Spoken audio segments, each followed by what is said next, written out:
আপনারা তো ওয়েতে যেতে পারেন, তোমরা তো ওয়েতে যেতে পারো, সরকার তো অনেক ব্যবস্থা করে দিচ্ছে। কেন কেন কেন ওয়েতে যাবে? মানে ওয়েতে গিয়ে যেসব কাজ হয় সেটা কি সত্যি এই বাগানের মধ্যে হচ্ছিল? কথা কি ক্লিয়ার না ভেজাল আছে? ওখান থেকে আমি ওয়াচ করছি, আপনারা এখানে কি অসভ্যতা মোটা করছেন।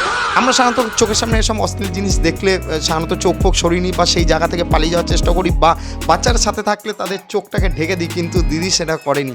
অনেকক্ষণ ধরে দেখেছে, অনেকক্ষণ ধরে দেখছিল, যেরকম আমরা মোবাইলে দেখি।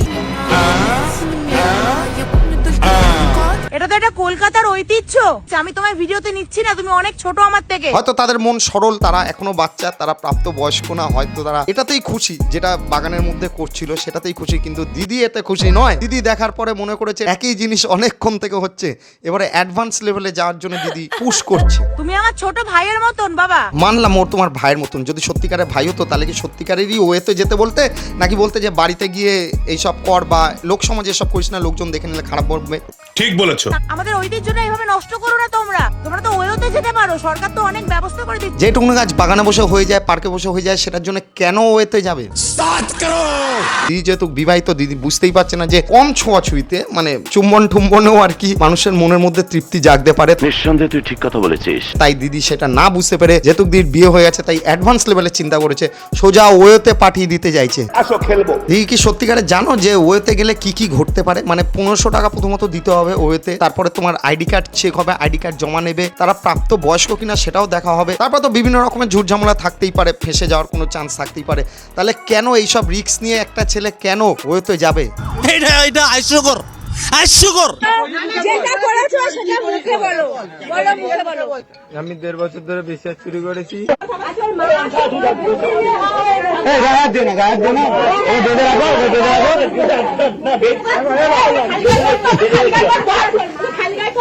ভাই আমি দেখতে পাচ্ছি সেই ভিড়ের মধ্যে একটা মহিলা খুব রেগে গেছে, সবচেয়ে বেশি রাগ এর মধ্যেই। এ পুরো জামা ফামা ছিঁড়ে দিয়ে ছেলেটাকে পুরো একদম খালি গায়ে করতে চাইছে, এরকম নিজে পারছে না বলে আরো লোকজনকে ডাকছে, কিন্তু কেউ এগোচ্ছে না। আশ্চর্য, মেয়েটা রেগে গেল কেন? এই মহিলাটির জেদ যে জামা প্যান্ট ছিঁড়বে, মানে এই মহিলাটির সবচেয়ে বেশি রাগ এই ছেলেটির উপর। মানে একটা জিনিস তো ক্লিয়ার, সবচেয়ে যদি এই ভিড়ে কারোর ক্ষতি হয়ে থাকে তাহলে এই মহিলাটার ক্ষতি সবচেয়ে বেশি হয়েছে, মানে সবচেয়ে বেশি চুরি এরই জিনিসপত্র হয়েছে। তাই জন্য আজকে চোরকে হাতে নাতে ধরতে পেরে একদম ভিতরের রাগ আগুন বেরিয়ে এসছে।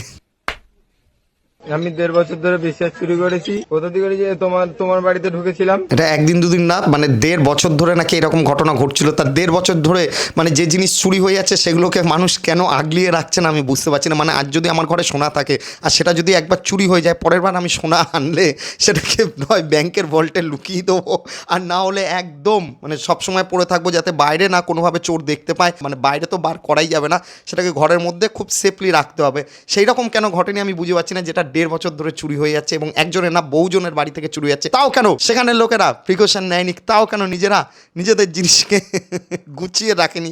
এটা আমার মাথায় ঢুকছে না। হাস্যকর, এই দেশের জনগণের জন্য হাস্যকর। তো ব্যাপারটা এরকম দাঁড়িয়েছে যে একটি ছেলে, সে নাকি বিগত 1.5 বছর ধরে যে একটি পাড়া থেকে মহিলাদের অন্তর্বাস, ব্রা, প্যান্টি এগুলো চুরি করে নিয়ে চলে যেত। 1.5 বছর পরে তাকে নাকি হাতে নাতে ধরতে পেরেছে, তাই জন্য তাকে এরকম কেলানো হচ্ছে, মারছে। কেউ কেউ বলছে যে এই ছেলেটি নাকি মানসিক বিকারগ্রস্ত, কেউ কেউ বলছে নাকি এই মহিলাদের অন্তর্বাসগুলো যেগুলো ব্রা প্যান্টি মানে চুরি করে আনতো সেগুলো নাকি কালো বাজারে চড়া দামে বেচে দিত। যদি এরকম হয়ে থাকে আমার প্রশ্ন, কারা কিনতো এটাও একবার দেখার, পুলিশকে খতিয়ে দেখতে হবে। আবার কেউ কেউ বলছে যে এ যেহেতু মানসিক বিকারগ্রস্ত তাই জন্য এ নাকি এগুলো পরে তার মধ্যে দিয়ে মজা খুঁজে পেত। আবার কেউ কেউ বলছে নাকি এটা দিয়ে সে নেশা করতো। মানে একদম কড়ক মাল হ্যাঁ না। তবে আমার ঠিক জানা নেই, যদি এরকম কিছু হয়ে থাকে অবশ্যই ছেলেটিকে একবার ডাক্তার দেখানো উচিত, বা তারও একটু বক্তব্যটা শোনা উচিত যে সে কি কারণে এরকমটি করেছে। এতটাও জালিল না করলে হতো ছেলেটাকে, এতটাও অপমান না করলে হতো। মানে এর এখনও দেখেই বোঝা যাচ্ছে বয়সটা অনেকটাই কম, কিন্তু এইরকম একটা ব্যবহার করায়, এরকমভাবে তাকে বিবস্ত করে এইরকমভাবে শাস্তি দেওয়া হয়। ছেলেটি আজ যদি কোনো রকম কোনো ভালো খারাপ কিছু যদি করে বসে তাহলে এর দায়কে নেবে। এতটা জালিল না করলে হতো। শাস্তি দাও শাস্তি, যারা হলো এর থেকে বাজে কাজ করছে। তো আজকের মতন এইটুকুনি, দেখা হচ্ছে নেক্সট ভিডিওতে। Take care yourself.